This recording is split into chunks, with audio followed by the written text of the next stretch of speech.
Tempo Real. Já estamos com Elivaldo Barbosa aqui no estúdio. Boa tarde, Elivaldo. Olá, Joelson, boa tarde Eli Lopes. Boa tarde. Boa tarde a você que nos acompanha. Elivaldo Barbosa, que fez contas, mostrou como as coisas mudaram na Câmara de Vereadores de Teresina por causa desse período das mudanças, janelas partidárias, Elivaldo. E olha, Joelson, o quadro mudou um pouco em relação às eleições de 2012, que elegeu a eleição que elegeu 29 vereadores da capital. Foi a primeira vez, né, aquele salto de 21 para 29 parlamentares. E houve uma mudança razoável no quadro político do plenário da casa. Vamos acompanhar com Elivaldo Barbosa em tempo real. Este era o quadro de vereadores eleitos em 2012. O PTB elegeu 4 parlamentares em Teresina. PT, PSB e PTC, 3. PSDB, PSD, PV e PPS, 2 vereadores. Também chegaram à Câmara Municipal o DEM, PP, PSDC, PDT, PHS, PRB e PMDB, todos com um vereador. E com as filiações de março, PTB e PSB ficaram com apenas um vereador em Teresina. O PSDB cresceu e dobrou a bancada, hoje com 4 parlamentares. PT do B, PPS e PSDC sumiram do plenário. O Solidariedade é outro exemplo de partido que sumiu do plenário da Câmara Municipal de Teresina. Quando foi criado, há pouco mais de um ano, chegou a formar a bancada com 4 vereadores. Os 2 últimos deixaram o partido nesta quarta-feira. Os vereadores Valdemir Virgínio e Selene Fernandes foram recebidos com festa no PRP, Partido Republicano Progressista. O prefeito Firmino Filho participou das filiações e do surgimento de um novo partido em sua base aliada. A chegada do Valdemir Virgínio, a chegada da Selene fortalece o partido que já vinha com uma boa base. Eu não tenho a menor dúvida que eles vão fazer 4, talvez até 5 vereadores, uma chapa muito forte. E eu gostaria de parabenizar a liderança por esse trabalho bem feito, né, de fortalecimento do PRP. E os novos integrantes do PRP teresinense anunciaram planos ousados para as eleições deste ano. Vamos eleger 4 ou 5 vereadores. As pessoas às vezes acham que eu estou exagerando, mas nós vamos ter vereador do nosso partido, o último, por exemplo, que vai ter 2.000 votos e será vereador da nossa cidade. Viemos com muita união, muita força, muita determinação para que possamos aqui nessa eleição de 2016, que já está bem próximo, fazermos uma chapa bem produtiva, onde vamos trabalhar e lutar para elegermos 4 candidatos nessa chapa. E aí eles já vão fazendo contas sobre as possibilidades de formar, de fazer vereadores nessas eleições. É o que todo mundo está fazendo, né? Toda força política que minimamente esteja preocupada, atuando aqui em Teresina, em qualquer lugar onde vai ter eleição, qualquer município, planeja lá, estabelece metas de conquistar espaços nos parlamentos ou nas câmaras municipais. E olha, nessa história de lançar pré-candidatos, sair na frente na disputa ou nessa corrida pela associação municipal, o Partido dos Trabalhadores teve problemas com alguns nomes de pré-candidatos. Esse problema já foi resolvido, Elivaldo? Não, Joelson, o PT ainda patina na escolha do seu candidato a prefeito de Teresina. Já até uma tese importante e já defendida por um vereador petista para o partido não lançar nem candidato, apoiar uma aliança de oposição ao prefeito Firmino Filho. Agora hoje surgiu um novo pré-candidato pelo Partido dos Trabalhadores. Vamos saber quem é em tempo real. Este é o novo pré-candidato do PT a prefeito de Teresina. Francisco Júnior é líder comunitário, também conhecido como Júnior do MP3. Como o partido agora está precisando, né, e todos nós estamos precisando, de lançar uma candidatura própria, coisa que o partido sempre fez e não vai ser dessa vez que a gente vai se negar, eu estou colocando meu nome à disposição. Sou um militante social e sou um militante do Partido dos Trabalhadores. A nova pré-candidatura petista já começa a repercutir na bancada do partido na Câmara Municipal. Nós recebemos todas as candidaturas de braços abertos, é sinal que o partido está fortalecido, né? Teresina respeita o Partido dos Trabalhadores e vem mais um nome para a gente abrir novamente esse debate. O vereador Dudu prefere manter a cautela e admite o PT apoiando até candidato de outro partido já no primeiro turno das eleições de prefeito em Teresina. Eu vou lutar para isso, é minha posição também, de que o PT possa discutir já agora no primeiro turno uma composição com um campo que quer construir uma Teresina diferente, onde a gente possa estar aí tentando, quem sabe lá, unificar no primeiro turno um campo que já está definido hoje, que não apoia o Firmino, que não apoia esse projeto. Quem é esse campo? Tem o Amadeu Campos pelo PTB, tem o Dr. Pessoa no PSD, tem o Silas Freire no PR, tem o Daniel no PT que está definido. Então eu vou defender isso no PT, que a gente possa juntar essas forças e essas lideranças, esses partidos e esses políticos, para que a gente possa consolidar, quem sabe agora no primeiro turno marcharmos juntos e aí apresentar uma proposta para Teresina robusta e que a gente possa mudar os rumos de Teresina a partir do próximo ano. Antes de dizer que terá uma candidatura própria, o Partido dos Trabalhadores precisa também pensar, Livaldo, na situação da legenda, né, dos vereadores. Pois é, Joelson, agora o que o vereador Dudu acabou de dizer antecipa uma nova fase, a fase que começa agora depois da Páscoa, referente às eleições municipais. É uma nova fase do calendário político, não do calendário legal, mas do calendário político das eleições municipais. Ou seja, passada a fase das filiações, cada partido procurando fortalecer suas fileiras, agora entra uma nova, não menos importante etapa relacionada aos acordos, às articulações, à formação dos palanques.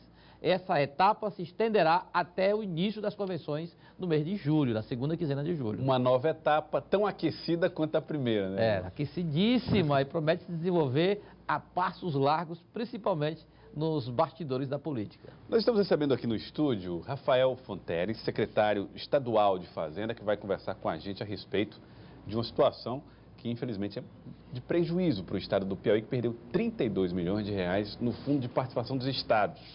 E nós vamos conversar com ele a respeito desses prejuízos. Boa tarde, seja bem-vindo aqui, secretário. Boa tarde a todos os telespectadores da TV Cidade Verde. O senhor também tem acompanhado essas discussões que envolvem os partidos políticos nesse período de movimentação pela sucessão municipal? Olha, eu tenho acompanhado pela imprensa, na verdade, não tenho tido tempo de participar de nenhum debate político, até porque o desafio econômico nas finanças públicas do estado do Piauí é um desafio bastante grande, né? Como você bem citou, essa queda nominal no fundo de participação de 32 milhões de reais, veja que eu não estou considerando nem a inflação do período, que foi de 11% praticamente, ela bagunça completamente as finanças públicas do estado do Piauí. Não estou nem falando da parte de investimento, da parte de ações e programas, estou falando das despesas correntes, basicamente folha de pagamento e custeio da máquina.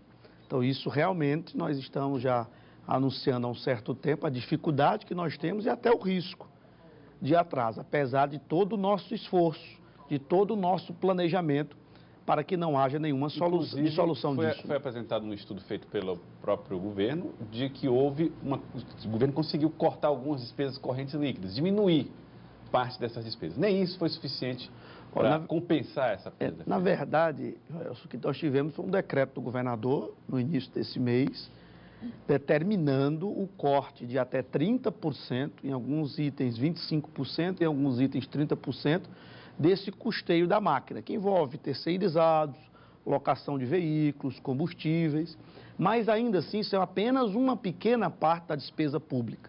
Como eu sempre tenho enfatizado, mais de 90% da despesa pública ela é de caráter obrigatório, como, por exemplo, a folha de pagamento, que é basicamente 2/3 da despesa pública, quando você considera ativos, inativos, pensionistas, os encargos.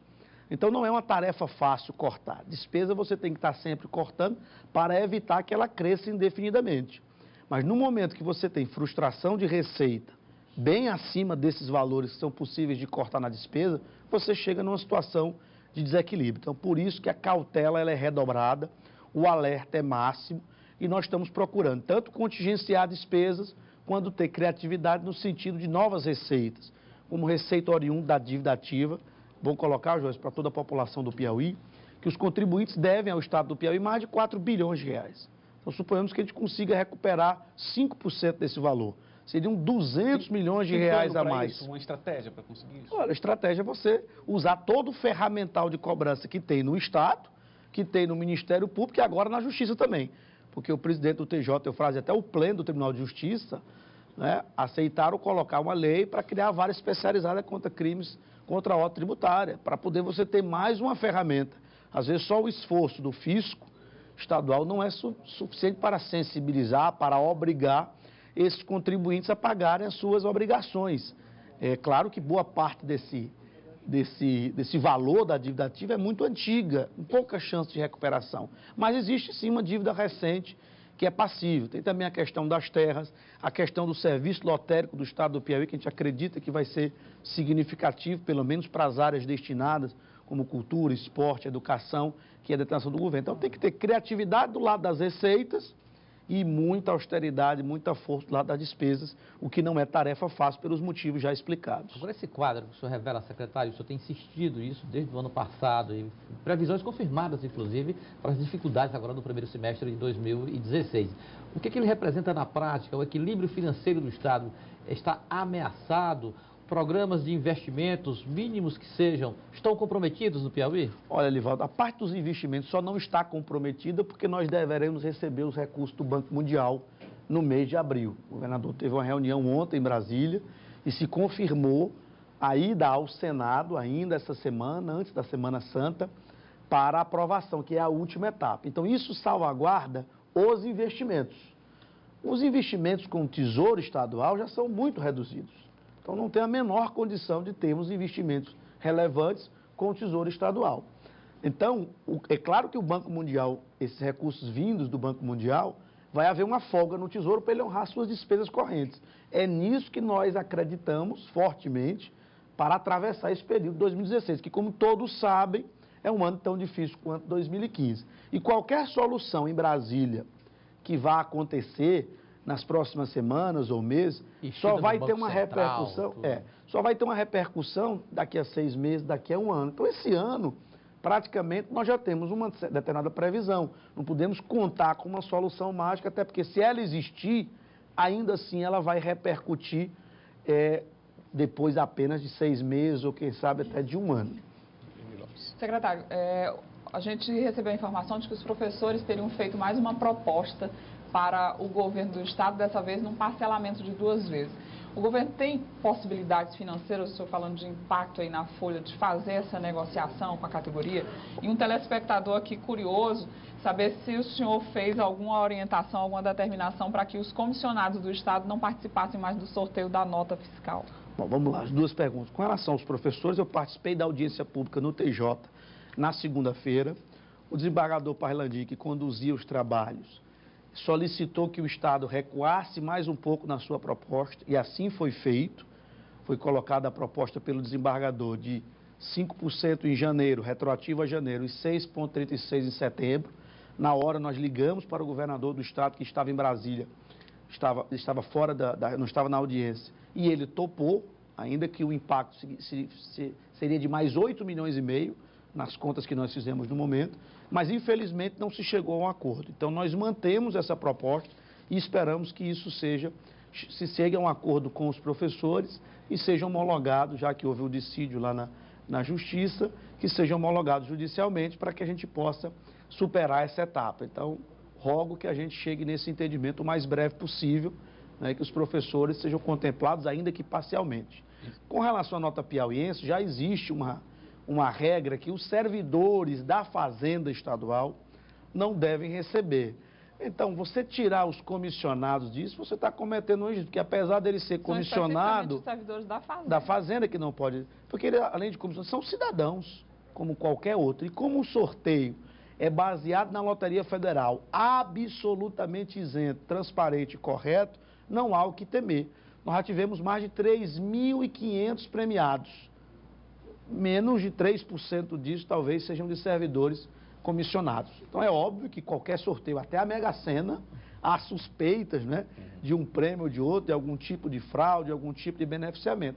Mas eu quero tranquilizá-lo que aqui, no caso da nota piauiense, não há nenhum tipo de favorecimento, até porque é baseado na Loteria Federal. Então, se você está desconfiando desse sorteio, tem que desconfiar do sorteio da Loteria Federal. E aí nós não vamos encontrar nenhum método que você convença a todos que tem isso. Nós pautamos por a seriedade e é o próprio Estado que faz o sorteio com regras estabelecidas. Então, o senhor está querendo, na verdade, garantir que seja a questão de lisura, a aparência cada vez maior de lisura. Total lisura, feito por auditores do Estado. Tem algumas pessoas, houve até uma informação dada aqui de que muita gente até reclamou, disse, poxa, mas a gente vai participar do sorteio e isso tem que ser declarado no imposto de renda, né? Muita gente achou isso ruim, mas, claro, uma renda como outra qualquer. Qualquer renda, né? Tem que ser declarada. E, ó, prêmios pequenos, você vai cair na faixa de isenção, provavelmente. Mas é importante você colocar na declaração de imposto de renda.